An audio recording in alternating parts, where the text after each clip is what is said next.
Hard braking into the first corner, which is mellifluously named First Corner. Yes. The floor here is made out of floor.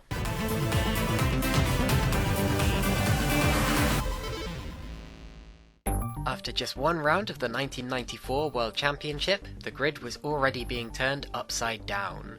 Eddie Irvine was absent from the Jordan team due to being handed a 3-race ban thanks to that horrific accident, and so his seat was filled by local driver Aguri Suzuki. As well as this, Jean Alesi was absent due to the small problem of nearly destroying himself at a testing accident in Mugello, so he would be replaced by Nicola Larini, who was last seen on the series shoved up against the barriers at sodden Adelaide. This was also the very first time that the F1 circus had been to the Aida circuit in Japan, and it revived the old Pacific Grand Prix name, which was previously used for a non-championship race at Laguna Seca back in the 60s. Not to be confused with Pacific Grand Prix the team, who ironically both failed to qualify for this race. Pole position for the race was taken by Ayrton Senna in what would tragically turn out to be the final race before his fatal accident at Imola. He was ahead of championship leader Michael Schumacher, and then the second row of the grid contained Damon Hill and a young Mika Hakkinen, or Mike Hakkinen as that graphic erroneously said. Fifth was Gerhard Berger's Ferrari, sixth was Martin Brundle despite his nasty looking knock on the head at the previous round, and the barreling Benetton of Jos Verstappen was in 10th place. When the race began, it was Schumacher who got the better start and led, but now watch Hakkinen coming through to third. A little nudge and around goes Senna, and off as well goes Larini in the Ferrari. Senna and Larini were out on the first lap, and so was Mark Blundell, who got tagged around in all the drama. From an overhead shot you can see how the collision at the front caused a concertina effect, and Blundell tangled with Eric Komar in the middle of it. Just unlucky, but this kind of thing happens at the start of a Grand Prix. Now, I know this is quite morbid, but this shot here is one of the most poignant in F1 history. Ayrton Senna walking away from a wrecked Williams. It's what the whole world wanted to see 2 weeks later, as shown in this beautiful painting by Oleg Kohn, but alas, Ayrton would never again finish a race. Back to the Grand Prix, and it was Schumacher leading from Hakkinen, who survived the first corner shunt, then Hill, Berger and Barrichello, who had made an excellent start in the Jordan. Rather less excellent was Damon Hill spinning off from third place and dropping right down the order. Things were going from bad to worse for Williams, and the report was that Damon was developing a steering issue, which was evident when he had a slight grassy excursion again on the next lap. He did begin to get back on top of it though, and before long he was back past Jos Verstappen, then Christian Fittipaldi off screen, and then Martin Brundle for 5th place.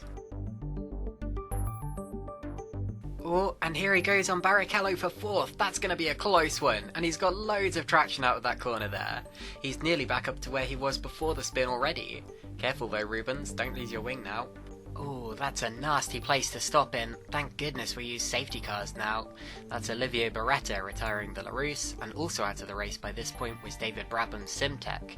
Meanwhile, you can see that Hill had caught up to Berger already for 3rd place, and here comes the move as he slipstreams up behind the Ferrari and darts out of the tow, but Berger keeps the inside. Hill's trying to hang it around the outside, but there is no way through just yet for Damon. I guess he'll just have to wait. One of the talking points of early 1994 was the reintroduction of refueling, which you can see here with Damon Hill making his first pit stop, and also in at the same time was Hakkinen.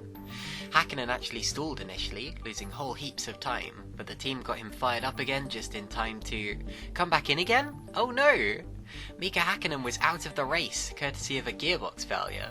Absolute heartbreak for Hakkinen, and that actually put Rubens Barrichello up to 2nd place, but he hadn't yet made his pit stop. What you just saw was Hill pulling exactly the same move on him as the one he'd pulled off earlier in the race.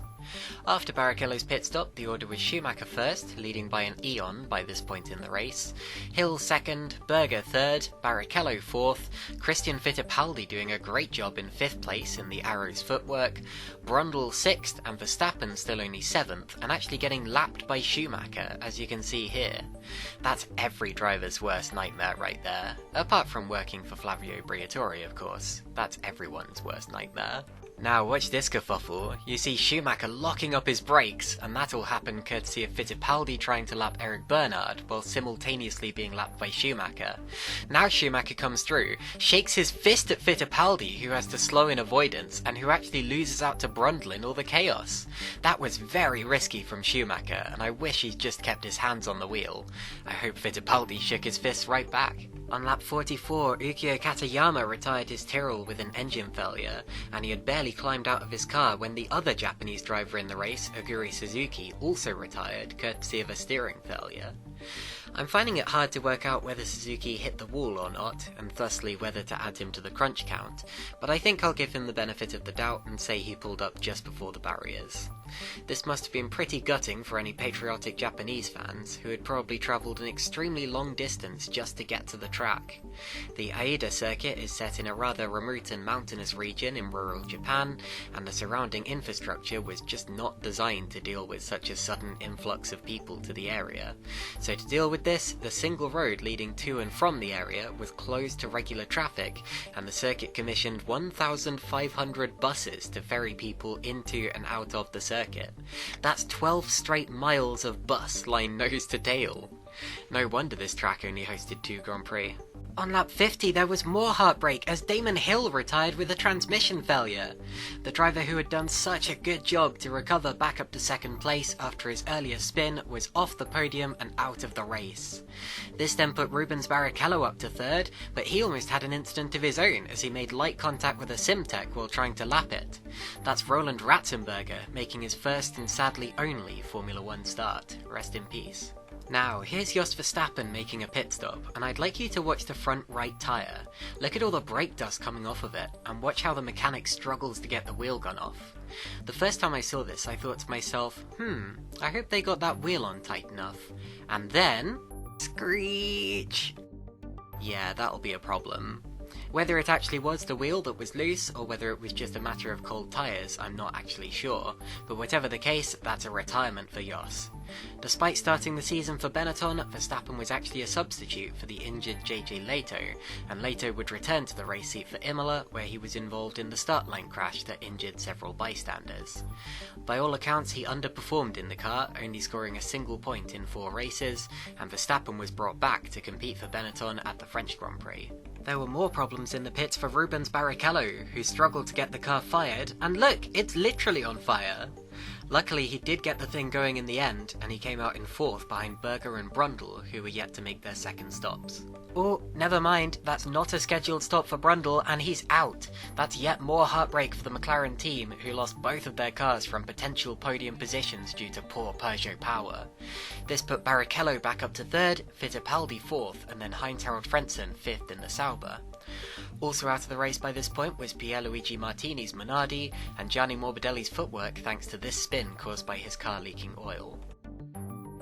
And there's 2 more cars off, that's Carl Wendlinger and Michele Alboreto, who were fighting over 7th place.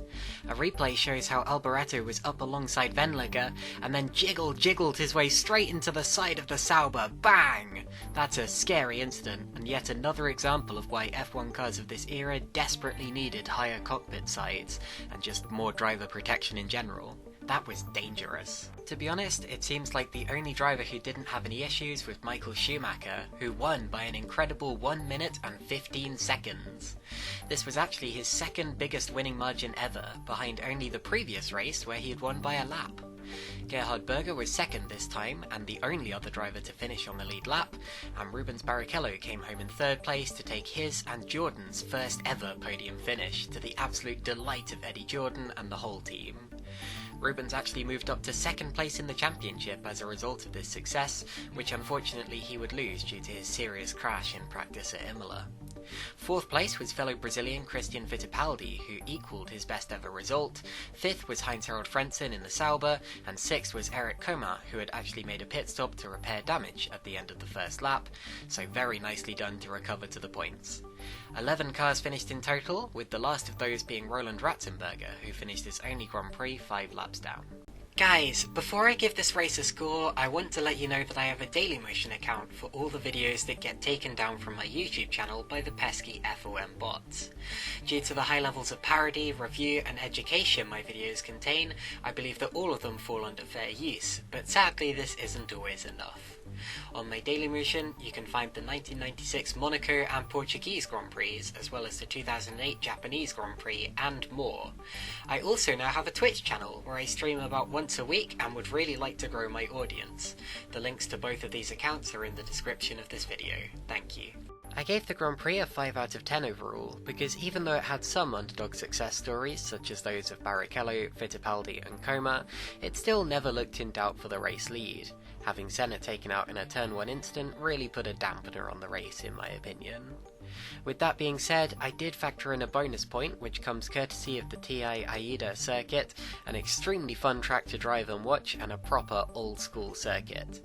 This event was actually awarded the prestigious F1 Promoters Trophy for the admirable effort it took to put on. I'll give the Driver of the Day award for Best Driver to Michael Schumacher, who put on one of the drives of his life out in front, even though he arguably didn't need to. Honourable mentions of course go to Rubens Barrichello for his first podium finish, Eric Comas for a great recovery drive to 6th in the Larousse, and Johnny Herbert and Pedro Lamy who finished 7th and 8th to just miss out on what would have been Lotus's only points of the season. I'll give the Inouye Trophy for Worst Driver to Michele Alboreto, because I mean really, what was this? Drive safely guys, and I'll see you next time.